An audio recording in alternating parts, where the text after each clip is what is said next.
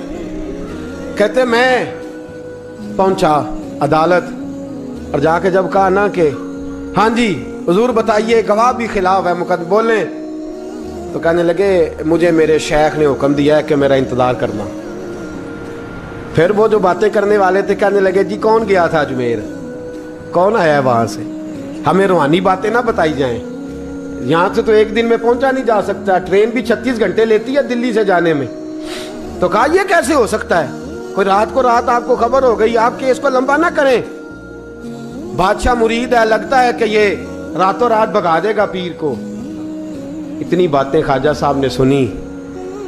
جب بے گناہ آدمی کو یہ باتیں سننی پڑتی ہیں پھر دل بڑا ٹوٹتا ہے, پھر بڑی تکلیف ہوتی ہے.